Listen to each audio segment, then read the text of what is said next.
Did I see you post, could be wrong, that you made 20 bands last month? $22,443 left. Hurrah. Yeah. Congrats. Was that your best month so far? Best month ever. Hey, how'd you do it? Notary turned fingerprinter extraordinaire. The great Gene. What's up, Gene? I'm good, my brother. How are you? Good, doing great, doing great. Great to see you. Probably top 5 most successful proteges ever. Gene, tell the people how you make money. I am a fingerprinter. I run a fingerprinting and notary business in the DMV area. To be honest, it's about to just be a fingerprinting and apostille business. It's anytime somebody asks me to stamp something, I'm like, go somewhere else. I hate it. I honestly hate it. Talk about it. I'm here changed the none. Be big on loan close. I was a loan signing agent first and a fingerprinter second. Yeah. That was your bag. So how many years have you been on for? 6 years? Has it been that long? 2018. Yeah, 7 years. You were in the armed forces. You left. Have you been a full-time entrepreneur ever since you left the armed force? No, I had gotten out of the Navy in 2018, early 2018. And then afterwards I had like all these plans when I got out, and like plan A through Z, like all failed. Like every single one of them fell flat on their face. People were like, I have jobs for you. It didn't work out. I was working for a property manager for like a couple months. Caught that too with me one time, and I was like, oh yeah. Then I tried doing door-to-door sales. I sucked horribly. And then I found this. So I've been a entrepreneur in a quick time. All right. So tell us your favorite services to your least favorite services and why. My favorite service is fingerprinting. I'm obviously biased because that's how I make all my money, but it's definitely fingerprinting is my favorite. Yep. Ink or live scan, either or. As long as it's fair, I will do it. Like I like. Let's pause there. Ink versus live, pros and cons of each. The money in each. You actually make around the same, to be honest, per person. Because usually for ink fingerprints, one person would need 2 cards, and that's typically around $65. But there's no, like, once you have your supplies, it's pretty much all profit after your first appointment. But with live scan fingerprinting, I charge $95 a person, but you have to pay the FBI per person, and they charge $30 to $35. So you're still making around the same $60 per person. Okay. Now, do you charge per card or just per person? For fingerprint cards, I charge per card. So like the first card is $50, and the second card or any more after the first card, they're all $15. People typically need 2, but sometimes people need like 12. All right. Now, do you still travel to people, or do they go to your office? People usually come here. They'll usually come here, but I do give them the choice. It's like, I can come to you or you can come here, but I make the travel fee like steep because I actually don't want to. You like to go to your office? So, right, I get to that show here all day. You got a good routine going. You got a routine going. What is an FBI background check, and should more notaries be involved in that whole process? An FBI background check is pretty much like they just run your record. If you've ever been booked, it'll pop up pretty much. Okay. Whoever fingerprinted you, it'll pop up. And the reason like that's important is like you can go somewhere and lie about your name, lie about your social, and not lie about your fingerprints. So that is why an FBI background check is important. Should more notaries be doing it? Yeah, it is. So it is one of the most unsaturated things, and there's a moat around it. It's not like ease of entry. Like anybody could do ink, but you really got to be serious to get that machine.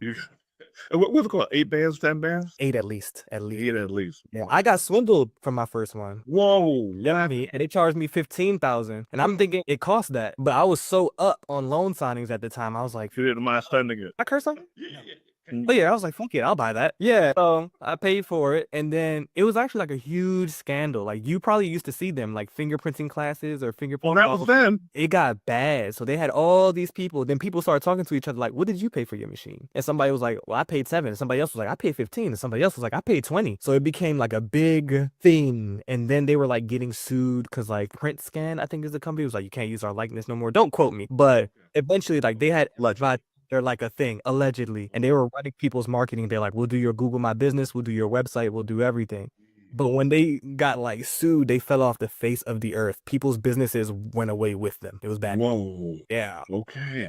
Yeah. Interesting stuff. All right. Why did you leave loan closing and pursue fingerprinting on a more serious basis? Honestly, it was like a risk I was willing to take at the time. And I did get a little bit arrogant around like 2020, 2022, 2023, when it was Things like, were hot. yeah, when anybody coming into loans brand new can make 10,000. So I was making so much money, and I was talking to like my directs. I was like, I'm your number one signing agent, right? Like, you wouldn't go to somebody else. And they're like, no, you're like our number one. And for sure I was. But when everything dried up, title companies started doing their own loans. It wasn't enough business to keep me as busy. I got used to a certain lifestyle, and then it was like the money was funny. And I was like, something's got to shake because loans is not it right now. Loans are cool. Loan closings are cool and they're popular, but you got to print 100, 200 pages. You got to wait to get paid. That for me, that was it. I got to wait to get paid. And everything else I paid up front. So it's, Yeah. But since the loans was like my first love, I was like, nah, I don't need the money up front. yeah, but because you always had it coming in from Yeah, because like once you get the ball rolling, the checks are coming in when they're coming in. Like pretty much weekly, you're probably getting something. and loan closings are based upon the rates and what's going on in the housing market. For the fingerprinting, it's up. Yeah. Did I see you post? Could be wrong. That you made 20 bands last month. $22,443 left. Barack. Yeah. Congrats. Was that your best month so far? Best month ever. Congrats. How'd you do it? Time in the game, honestly, is just clients from last year were also clients this year. But August is always a big month for fingerprinting just because you need a background check if you work with kids in any capacity. So school is to start in August. So it's August my biggest month. Like last year was the first time I hit 10 bands fingerprinting only in August. And it was like 10.8 maybe. And then this year, that same client plus other schools, plus other clients I've built over that time. So everything kind of boomed in August. Plus, you know, the president has made fingerprinting very popular. Okay.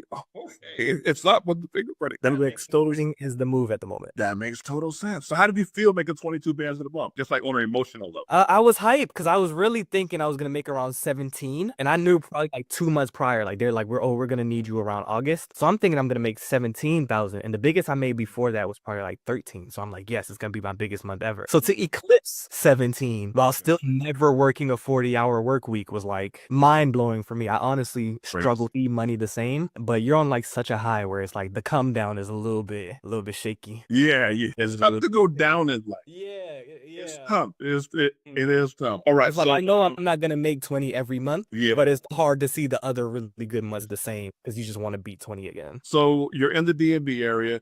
I don't know if you say publicly where you live. But I don't know if you. I live in. You live in D. Okay. Now I know that. You used to live in Maryland. Maryland. I lived in PG County, born and raised. Okay. What made you move to DC?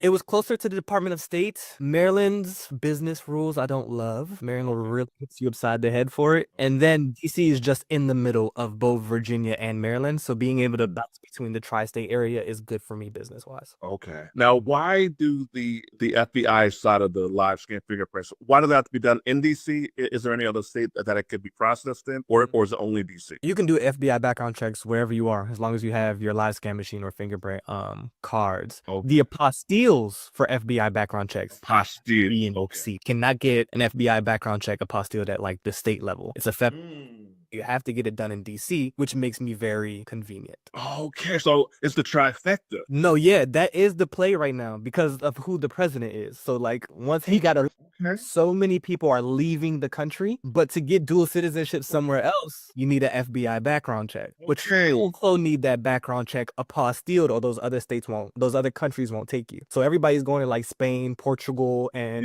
those are like the big three. Okay. But all three of them, you need an FBI background check, so they pay me, and you need apostilled, so they also pay me. But you can only get it apostilled in DC, so people around the country will still pay to walk it in. Yeah. So and what do you in the country need a background check to stay in the country? That makes total sense. So what do you charge? So if I need 3 documents done, I need the live scan and the apostilles for Spain. What am I looking at? So for the live scan, it's $95. They could get it with just fingerprint cards for cheaper, but a lot of people don't know they need it until like last minute, so they want it pretty quick. And a lot of times people would get their background check while they're still sitting directly in front of me, so they're really attracted to the live scan direct channeling. So $95 for that. And then if it's a notary that I know, I charge $120 for the apostille. But if it's somebody that's just like a regular customer, it's like $150 or more to apostille that. So it's like $245 for just a regular person to get a background check and an apostille. Sweet. Question for you. What do you prefer? You prefer the service business or the education business? I'm probably unpopular opinion. I almost hate it. I almost hate education. I'm very like, I'm so invested in the person who takes the course or the person who goes up. You feel that way too? That if they don't see results, it actually bothers me. Like I get too invested. So I heard you say that the coaching can be, it can affect you because if your students don't follow through, you take it personal. It's the empath. And I said, Yeah. other people felt that too. I thought it was just me. No, I have that bad. Like I don't do one-on-one coaching too much because I love that. Yeah, like I'll do the course, I'll do the talk to you on my own time, I'll do the community where we all help each other. That I like. I feel like I like making an impact that way. But like one-on-one coaching, I don't know if you've personally had this experience, but it's like someone will come on, we talk about it, and it almost becomes, we slowly teeter into like, here's their excuse, and then here is the why I can't do it. And then I'm like, okay, yeah, but there's this. And they're like, no. I can't do it because of this. And it's like, you paid me, so I'm so invested in your thing. Yeah, literally stuff. I shut it down for a while because of that, because it had literally bothered, literally affected me. And I'm like, yo, like what is going on here? And on the opposite, there's the higher the reward for people like you. And then there's the law of the person who's never acted on it, who's taken 3 classes. What is going on there? So I feel you on that. I feel you. So let me ask you this. What separates the people? I think it's like 3 to 5 things. The 500 person a month, 500, 800 person a month, to the 10K plus a month notary entrepreneur. What's the difference? It'll sound cliche, but a mindset issue is a usually there. Like people will really fight for their excuses. Like I've watched it with my own eyes. People don't respect things that they don't pay for. Oh yeah, that's absolutely. Yeah, once I became like a provider, I'm like, I'm putting everybody on. I'm giving my friends free stuff, and then you could see it. I've even bought friends printers, like for real. Sounds good, right? Watch them not do anything with it. And no offense to my friends, of course, but it's like the people who pay me the most are the people who have definitely been the most active. Like there's somebody in my community, her name is Anita. She bought like a lifetime membership. She moves. She just bought like a fingerprint machine, and she doesn't need like a lot of conversation. She's like me. She's like, okay, I want to do it here. And and like her business does great. So action taker, not too much of a thinker. Okay. And people who are not doing too many different things. I feel like that is downfall of a lot of notaries, because a lot of notaries are people who take action, but they're like serial hustlers. I do this, I do this, I do this, I do this, and nothing could really get wings on it because you do too many things. Serial starters, lackluster finishers. So like a dabbler. The dabblers. The dabbler. For me, so here's something that surprised me. And when I started doing the one-on-one coaching again, I realized this. People have huge egos. Oh, do they? Yeah. And not being where you want to be and having an inflated ego is, and paying for someone to help you as well. So a lot of people, they would rather do things their way and struggle than to adapt to a new formula. And my advice for anyone seeing this video is, if you're not making money, you have a formula problem. It is what it is. You need to drop whatever you have going on and adapt someone else's formula. So overinflated ego is one. So you said too many ventures and limited beliefs. A limited belief. Yeah, it's honestly the one that was ruining me the most in like the book. Because you can see that, you can hear that, they'll tell you about it. Either they're right or they'll hint at it. And it's like, like that's the thing, but you can't take that out of somebody, honestly. It's like when they're ready to get out of that. They have to get ready to shed pride, ego, and be willing to have like a clean slate. Okay, I got a clean slate. I'm going to follow whatever the formula is. Now, I always say after you make some money, get your own formula. But until you get there, adapt the formula. Now, also, I'll throw this in there. The free game person, the person... The person, and look, I like free game, but look, people take action more on paid game, right? You typically the person who literally will say, "I'm not paying anybody for it. I'm not buying." I'm like, all right, how's it working? If ChatGPT and YouTube was all you needed, you would be more successful. So those people are the people who kind of stay where they're at. You were at the conference in Texas, Sister Amber. What's that conference called again? The Empower Notary Summits. the Empowered Notary stuff. What was your vibes there? How was the energy? What are the notaries doing? What do they like about the industry the most? Amber knows how to throw an event. Like It looked good. credit it. Yeah, I can give credit where credit is due. I've gone to like business events that I leave there pumped. I leave there Yes, okay. but I don't leave there with real game a lot of the time. I leave there with like, I can do anything. I can run through a wall, but like, I don't know how. You know what I mean? But like Amber's giving like real deal her secrets. She has other people coming in giving their secrets. And her community is very like tight knit in a way that I don't think I can replicate something like Wow. yeah, and I'm very confident in my abilities to do more days. Yeah, but like she has something going on where it's like they believe in Amber so tough, and Amber really provides them with their money's worth week after week after week. That by the time they get there, it's like they're ready to help everybody else. Wow. But these people are so ready to listen as well. I don't know how to replicate something like that, and I haven't seen too many events replicate something like that where it doesn't feel like a pitch fest. Like everybody's here to sell. You know what I mean? Yeah, I love it. That is really game. Like it's a lot of game. Not too many people are there to sell something. You know they have something to sell. Yeah. But they're not selling you there. You buy it. You know what I mean? That's the best way to sell. Yeah. That- Exactly. So, what are most of them focused on? Over all the above, is the wills, POAs, Apostilles. Yeah. Apostilles are where a lot of people are enjoying themselves. A lot really like the apostilles. And to be honest, you were the first person I ever saw talk about apostilles ever. It was like around the time I had the fingerprint course, I took the apostille one and I was like, I ain't doing that. Anyway, like brushed it off. And now I'm like, dang, I would have been hot by now if I took the seriously because I'm starting to like it too. So the thing with apostilles is a lot of people think it's over their head. Now there are extra steps involved, right? There's a couple extra steps, but it's nothing too crazy. If you could do a freaking 200-page loan closing packet, you could do a freaking apostille. My problem all of these years was like, it cannot be that easy. And it is. And it is. And it is. It's such a high ROI. My employee Winston, he works with a top-rated law firm in the world. He made $15K with them. He minimum has everything. $15K with just the firm, and that was of last week. I don't know where exactly, but it now. Right. Now of last week. Yeah, apostilles and fingerprinting and estate planning. So That too, actually. They like estate planning a lot. Apparently, a lot of people don't like loans like that. Estate planning and apostilles, everybody was like, that is their bag. And they were interested in fingerprinting. But they're really gung-ho about apostilles and estate planning, like hard. I'm glad we've arisen because I hate the term have I ever told you that I hate the term general notary? No, I never know you didn't like that. Hate it. I hate it because it puts loan closing on the hill, the hierarchy of I'm so supreme, and everything else is something separate. And why are you calling it that? I'm not gonna lie, I felt the same way. I was like, okay, loan signing agents, they have their own name, and wills and all that. And now It's like this supremacy thing. You know, like, it ain't that, man. Yeah. So if somebody called you to notarize a will and POA like at Georgetown University Hospital, like, would you even do it now, or you Pass it on? Yeah, I just ask somebody in the community, do they want to do it? When ask for a cut, I just be like, y'all just do it.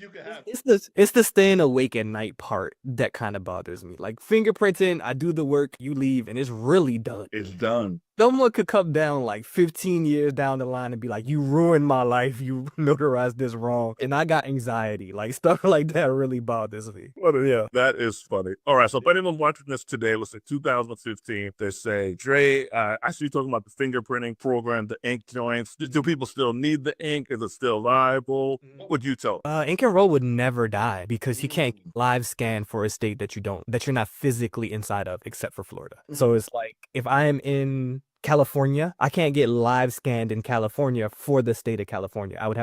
For the state of Virginia. I would have to mail fingerprint cards to Virginia so they could scan it in. So ink and roll will always be in demand. And because of the online work phenomenon, any state that you're licensed in, even if you're not physically there, you have to submit fingerprints to that state. So you have to mail cards over there. And that's why sometimes people come in and they're like, I need 20 cards because they have all these different states they're licensed in. What's been your biggest one-off appointment with ink, as you call it, ink and roll? My biggest one-off, I made like 1,000 some change that day. That was one appointment.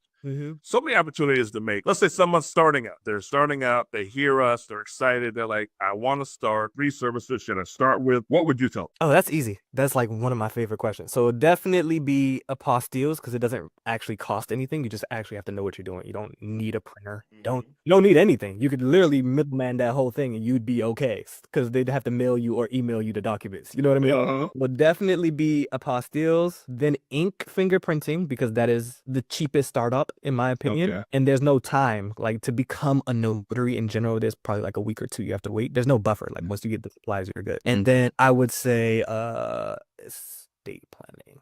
Estate planning. Okay. I have seen the light on that. You see the light? Okay. Yeah, blew it, but I have seen the light on it. Shout out to the light. Charging. Oh, that's the other thing that holds you back.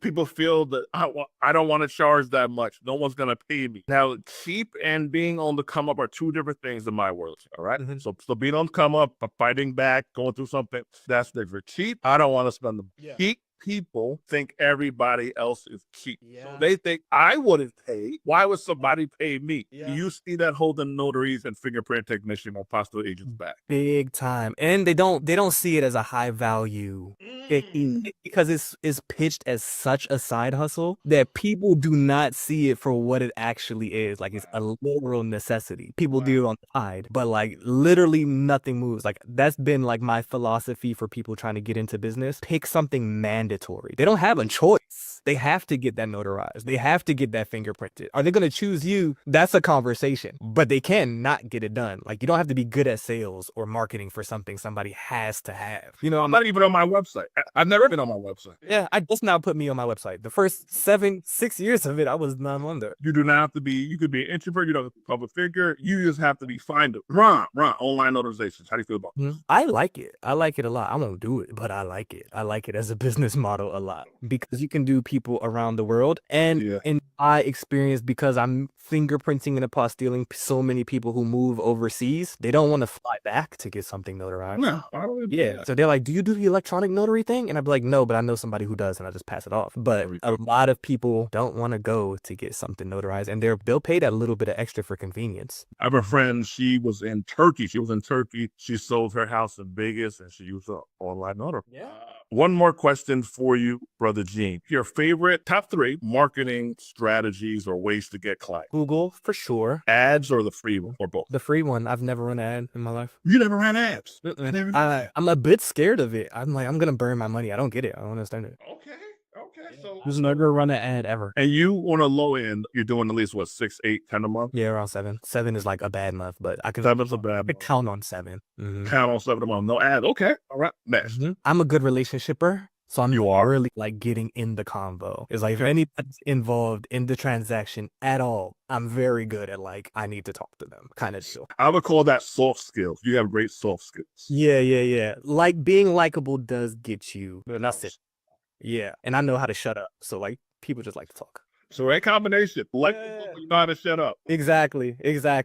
And then a good CRM. I know that doesn't count as like a marketing strategy, but like, yeah, I have like notes on anybody I'm talking about under like their contact name. Wow. So I'm very good at that. And it's like my website is set up like a web, but like the moment you interact with me, you pretty much can't get rid of me. So until you tell me to stop. So it's like, I'm very good at like the follow up. Do you build CRMs for other notaries? I have something called like a snapshot. So it's pretty much you can copy and paste my entire setup to your business. You just brand it to your business. How much is that? It's free in my community if you want it. All right. Community is called Notary New School. Notary News. How often do you guys meet? Kristen is more so the live person. So she like goal setting meetups and stuff like that. Sometimes we have guests on there. It's probably like bi-weekly-ish. But a lot of the stuff is like things I was tired of answering. So it's like, here, that is right there. Please do not talk to me. And as your study experience, like, are your DMs like flooded every time you post a video?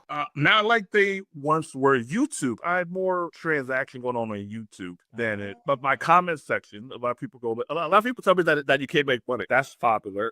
Yeah, I do get that one a lot. That is popular. But YouTube, YouTube, a lot of people have a lot of interaction on YouTube, and the questions are the same. And if I can get, my goal, James, is to give you, just let's get you to a job. Let's get you stamp something. You will see. We can figure out everything else after that. Let's get you to the table. Let's get someone to hit your Square account, and you go and you do the job, and let's see where it goes from there. I feel like it's like in your blood. I feel like the person who's like entrepreneurial, when that first "this was my own money" hits, it's like, this is a whole different life.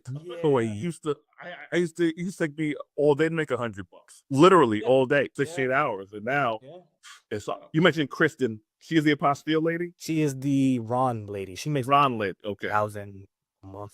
What's worth? Damn. Okay. Shout out to community, man. Shout out to community. Shout out to you, Gene, for being amazing, for shedding light. We appreciate your time, brother. Any encouraging words for our listeners? I have like a odd standpoint on like the entrepreneur thing, because it can really run you into the ground. So I like to really have people be like, this is hard. Like, this is very hard. Everybody knows things that are worth it are hard. Like, it's hard to get into the NFL. It's hard to get to the body you want. There's a lot of content online where it's like, this is easy, this is easy, this is easy. It is simple. I don't think it's difficult, but it does take a certain type of person, I think. So I feel like if you get in and you feel like you can do the work, you have that faith in yourself, and you come in knowing it's hard, then you are the person for that. And like the rewards, I haven't worked a job in years. When they were firing people because they wouldn't take the vaccine, I didn't have to do that.